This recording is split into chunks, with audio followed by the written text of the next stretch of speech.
be honest, I will do this more or less from a Chelsea perspective.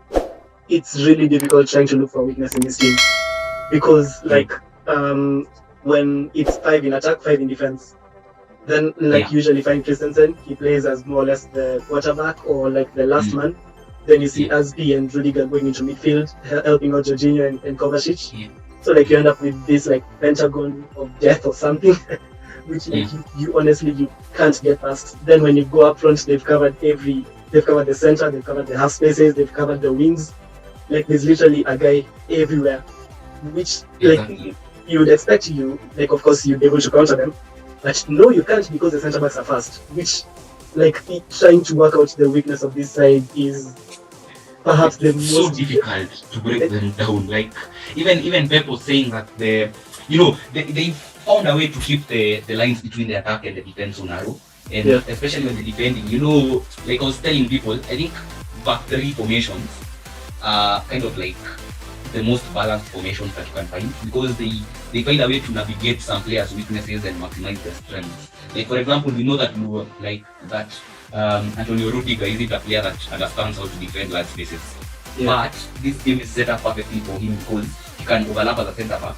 He can sort of like help tack and help sort of like tack into the midfield alongside Azpilicueta and give that sort of like numerical advantage in the midfield.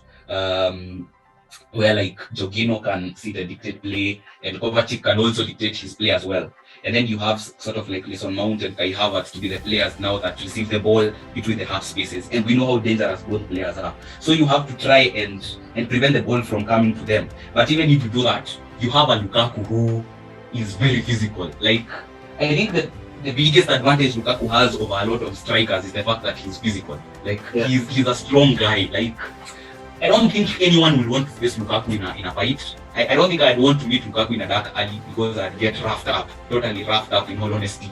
And I saw Tuchel saying somewhere that he wants Lukaku to score 50 or 60 goals a season. And which is kind of true. And if Lukaku goes on like this, he's a genuine contender for the Ballon d'Or. I don't know why people aren't talking much about this. Like that guy, the level at which he's developed at Inter or Italy is scary.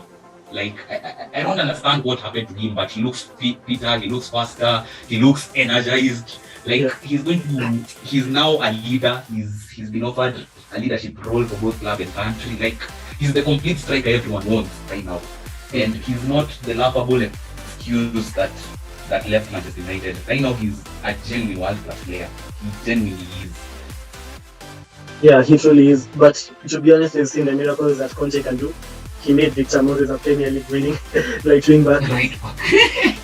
That's what I'm saying. I want him. If Arteta leaves Arsenal, Conte has to replace him because Arsenal finds itself in a predicament where we are playing young players, and our experienced players aren't good enough to guide these young players at the moment. You get what I'm saying? Like they aren't being protected enough. Like now, for example, if Saka, Martinelli, and ESR were at Chelsea right now, they'd probably be monsters right now because someone like Mason Mount has developed, not because he has an elite manager who knows how to use him, but because he has experienced players, experienced winners who kind of like protect him in a bosom.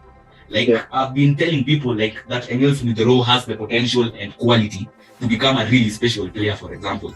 But even what he was doing on Sunday, even though he had an amazing game, and you know how much I love him, I think he's my favorite Arsenal player right now. Like I think he needs to have a go. He needs to go have a chat with Mason Mount and ask him the basics of tactical discipline. Because even though yes he did well on the ball and all that, he was receiving the ball on the half time. I've even seen Jamie Carragher saying on Monday Night Football that he's the young player to watch this season. Like he's a strong contender for the PFA Young Player of the Year in his opinion.